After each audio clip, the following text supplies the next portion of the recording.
Nawala yung balance of power dito po sa ating lugar. Pumasok ngayon yung China. Agita po ninyo? Kasi sa totoo lang po, mga kababayan, yung mga nagpalayas na mga movements sa Amerika po, ang nagpupundo po, China. Tama ba? Yung mga movements mo, Mao Zedong. Kampi po kay Mao Zedong. Yung mga anti-US forces dito. Kaya nagka-problema po ang ating bansa. Gusto na tayong lamunin po dito.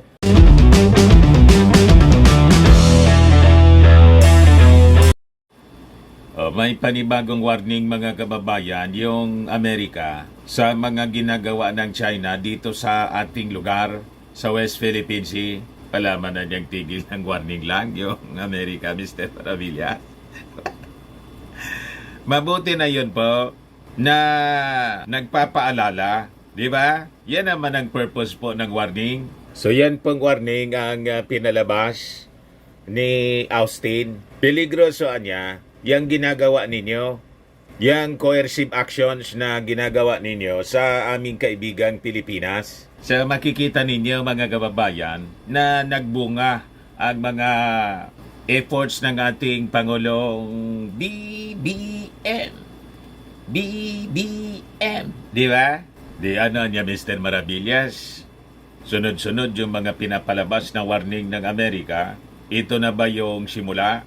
Hindi pa man po siguro. Sige lang ang warning. Ang purpose po ng warning para alam ng China na mali ang kanilang tinatahak na landas at peligroso. Pag nagkaroon ng miscalculation, kapahamakan mga kababayan ng lahat ang magiging consequences niyan. Mabuti na yung may paalala po.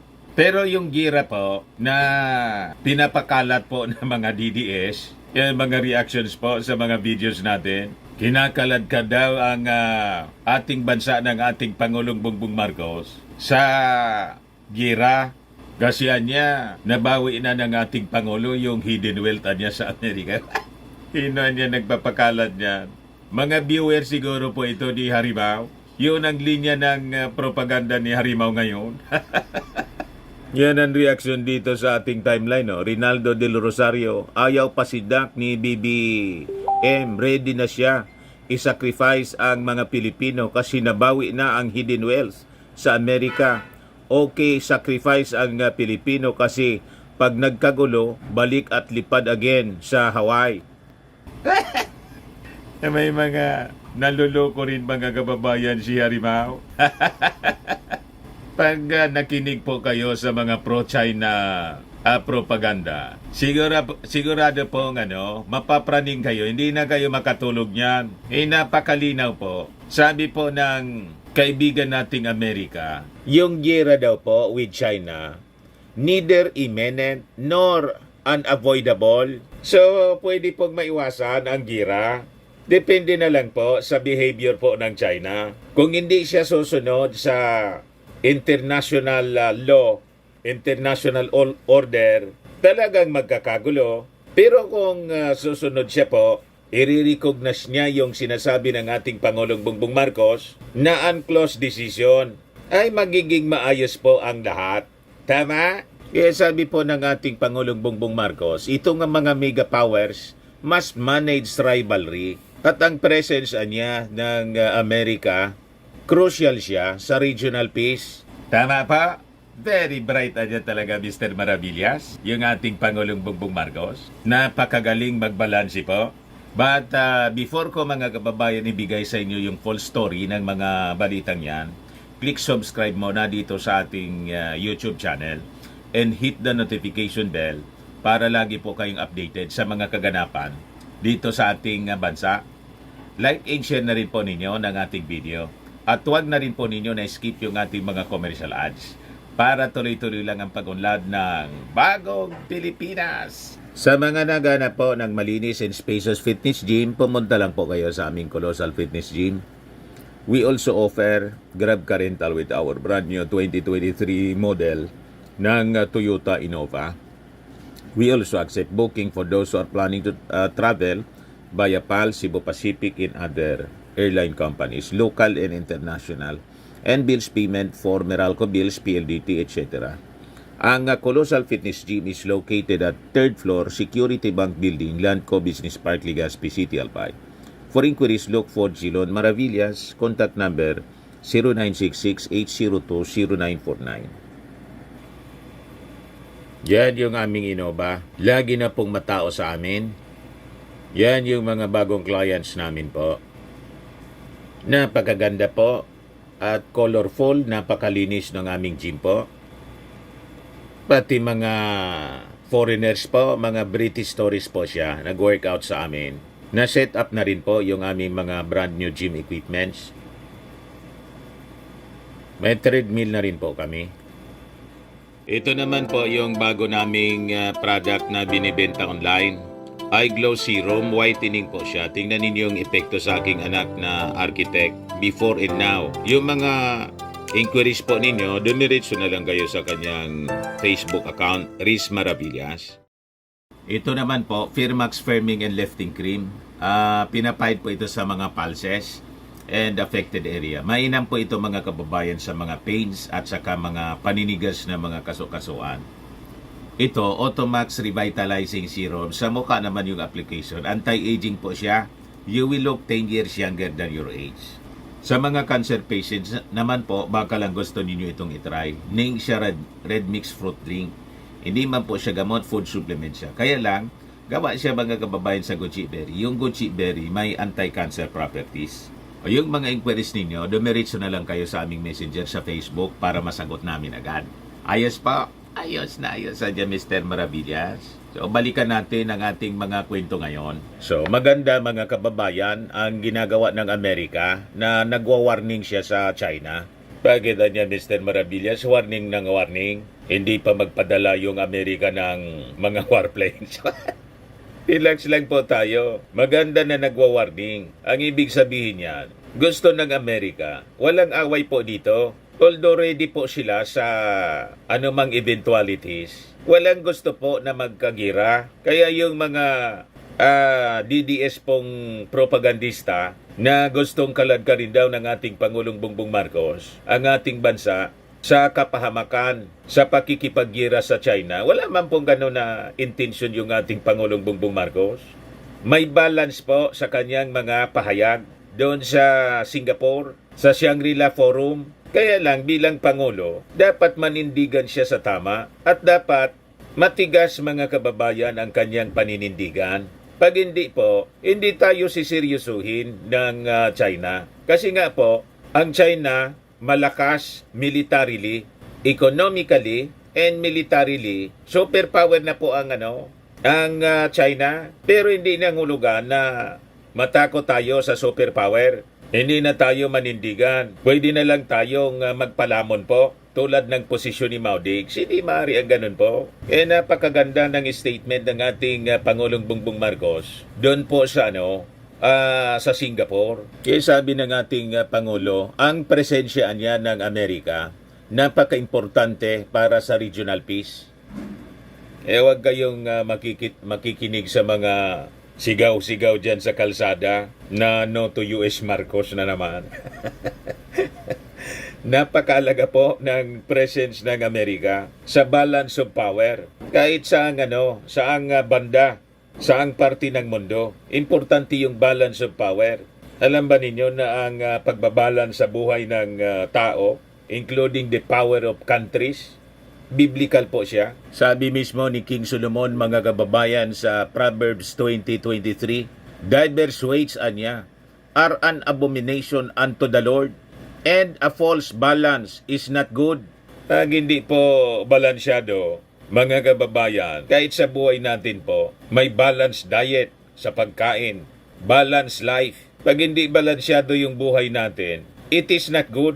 Sabi mismo ng ating Panginoong Jesucristo, sabi mismo ng ating Panginoong Diyos, as written by King Solomon, mga kababayan, sa Proverbs, it is an abomination, ang diverse weights daw, and a false balance is not good. Kaya tingnan ninyo, nang palayasin itong mga anti-US forces dito sa ating bansa, yung Amerika, pinalayas po yung Subic Naval Base at saka yung Clark Air Base. Nagka-vacuum po Nawala yung balance of power dito po sa ating lugar.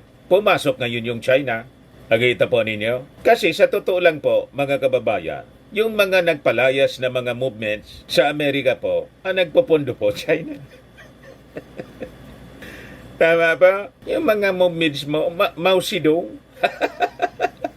Kampi po kay Mao Zedong. Yung mga anti-US forces dito. Kaya nagka-problema po ang ating bansa. Gusto na tayong lamunin po dito. Huwag kayong paluloko sa mga sigaw-sigaw na mga taong yan. Lalo na po ito mga minions ni Maude Higgs.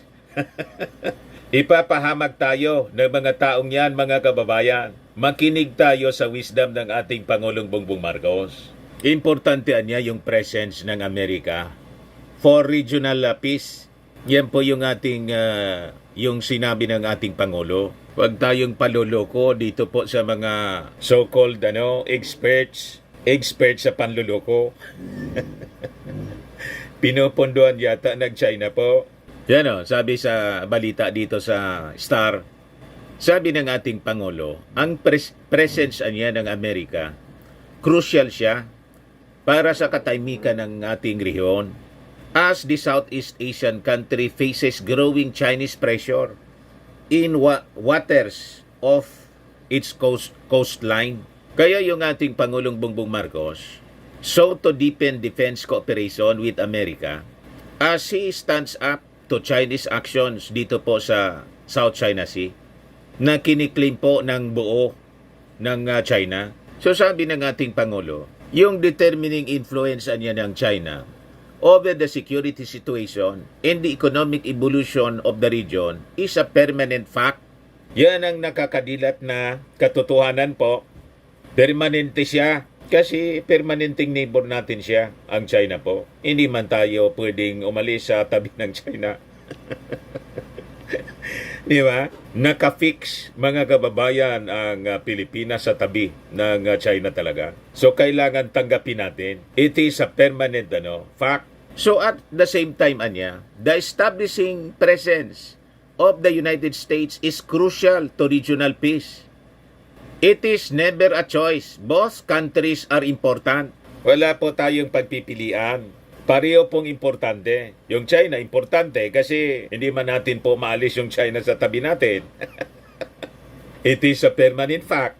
Yung Amerika, to balance the power for regional peace, kasi alam natin yung ugali ng China, nang yumaman po, gusto nang kamkamin yung lahat kasi patuloy na umuunlad yung ekonomiya ng China rin.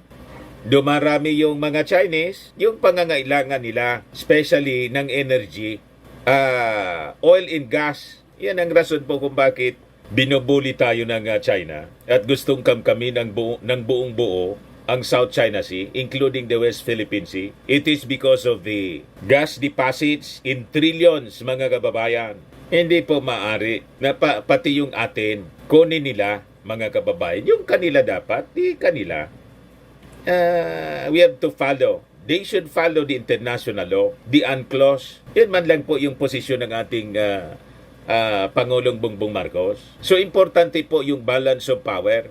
Ayaw ng ganon, mga kababayan ng China. Kaya, walang tigil sa propaganda po yung mga minions nila dito, mga binabayaran ng China, para paghati-hatiin po tayo. Tinatakot tayo, mga kababayan.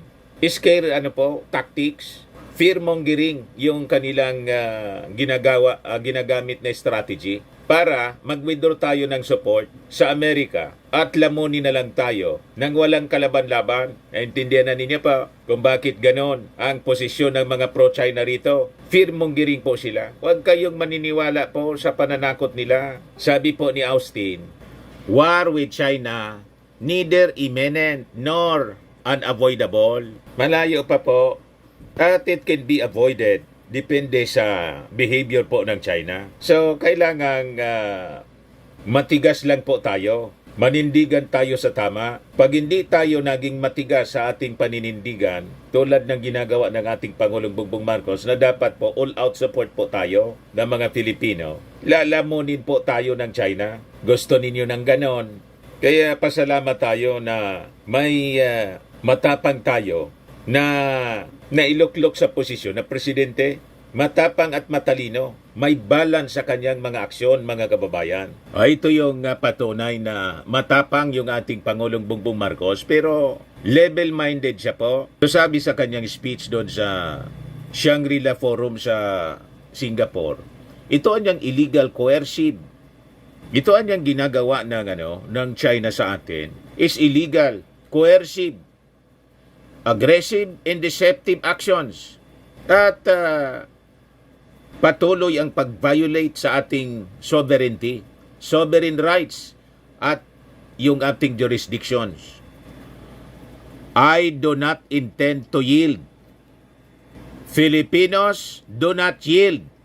Kaya yung bigkasin, mga kababayan, ni Maudigs, nang sabi, maisog. Inang takutin po ni Xi Jinping. Hindi na po kumibo si Maudigs nang mag-usap sila. Yan mismo yung admission niya sa press con niya sa Davao last month. Hindi na lang niya ako kumibo. Ano anyang gawin ko?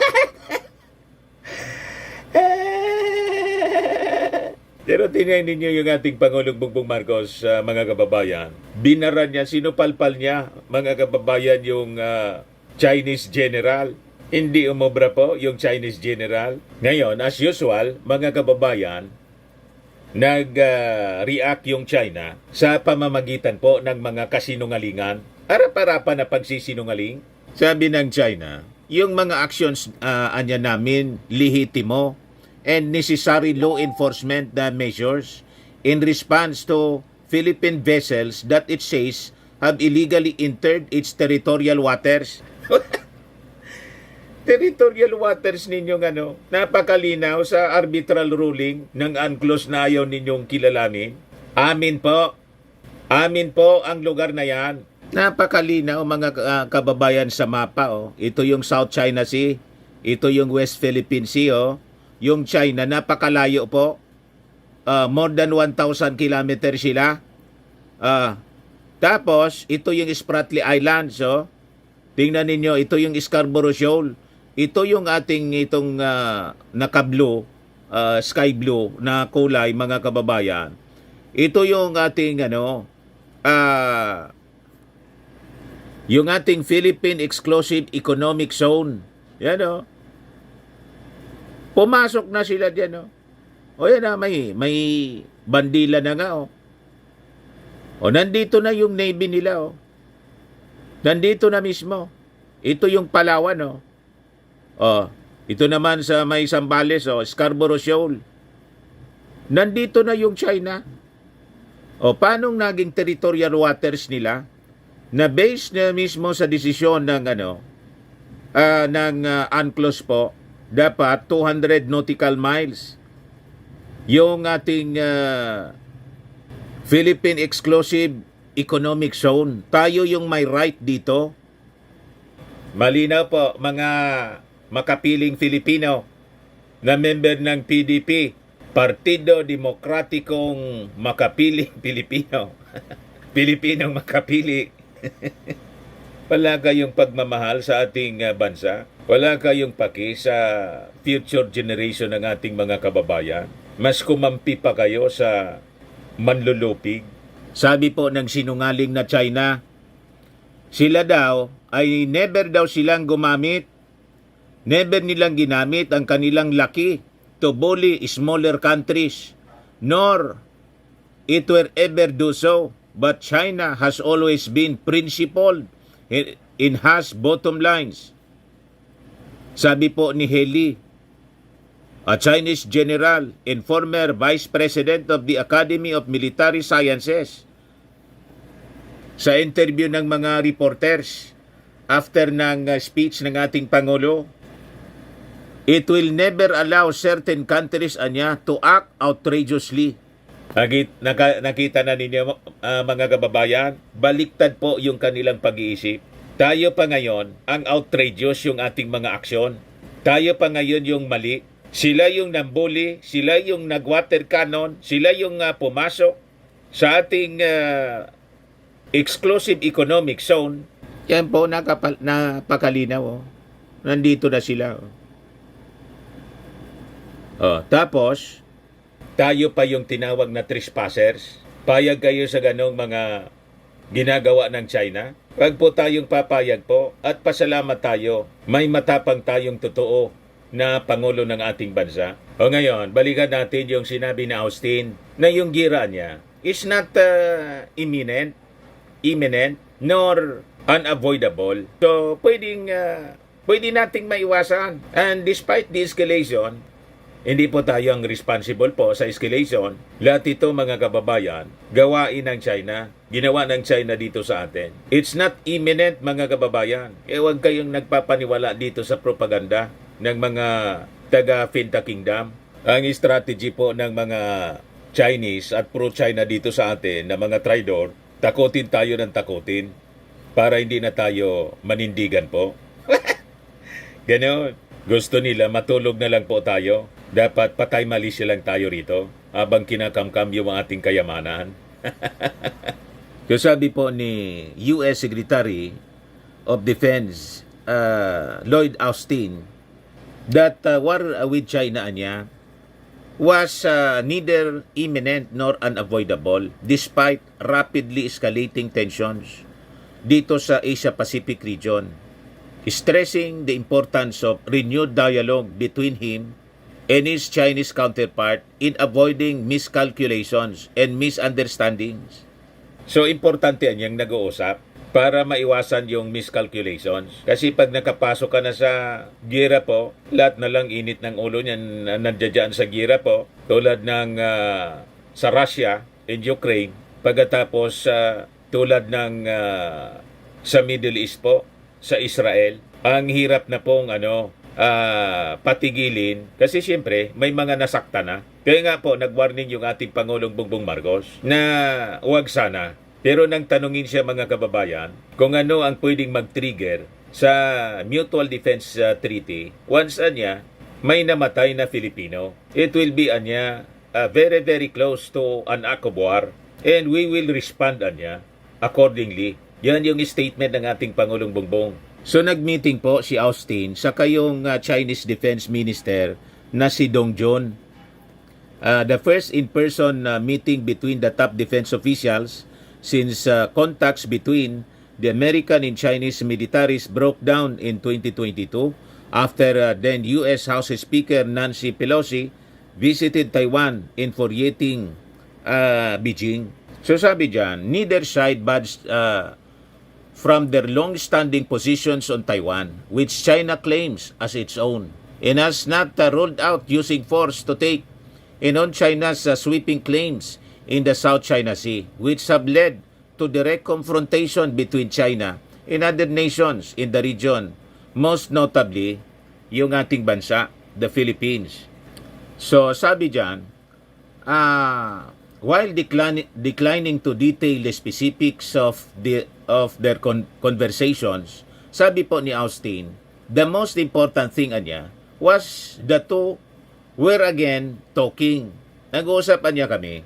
As long as we are talking, we are able to identify those issues that are troublesome and that we want to make sure that we have placed guardrails to ensure there are no misperceptions and no miscalculations po that can spiral out of control. So importante na i-communicate po ang mga importanteng bagay at yung mensahe dapat klarado. Kaya po klinaro mismo ng ating Pangulong Bongbong Marcos doon sa speech niya, wala lang anyang mamatay. May injuries na niya kami na sinaffer ng aming Coast Guard. Pero pag may namatay na niya, ibang usapan na yan. Yan ang in effect yung sinabi ng ating Pangulong Bongbong Marcos sa katanungan sa kanya. Yan po. A very direct question, if you don't mind, which is, if Chinese Coast Guard water cannons killed a Filipino sailor, would that cross a red line? And then can you also give us a sense of what are the actions that would trigger a request from Manila to Washington to invoke the U.S.-Philippines Mutual Defense Treaty? Thank you. What would happen if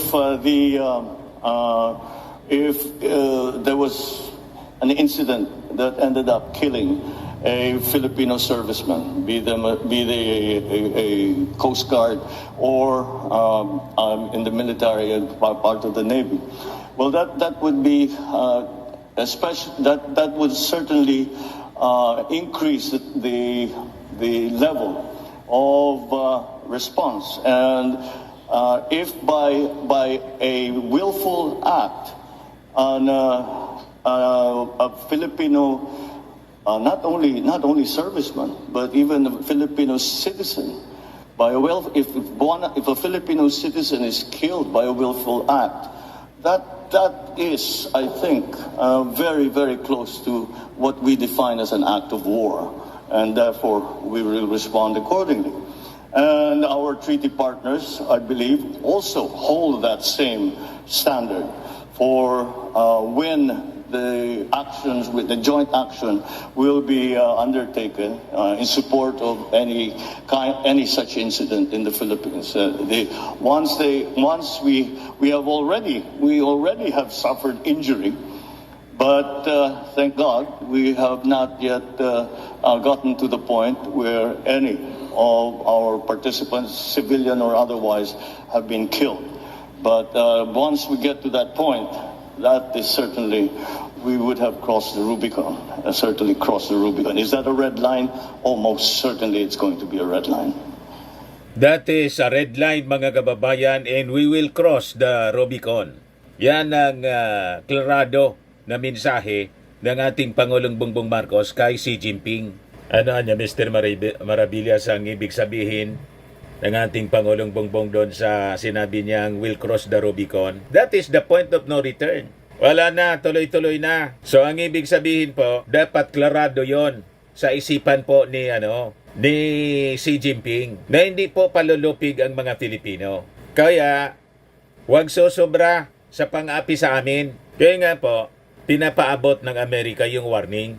Yan o, China's coercive actions, dangerous to Philippines, sabi ni Austin. Para klarado po, kasi nga po, may mutual defense treaty tayo. Isabi ng ating Pangulong Bongbong Marcos, iyan na niya yung masakit na reality dito sa ating mundo, na in peace, we have to prepare for war.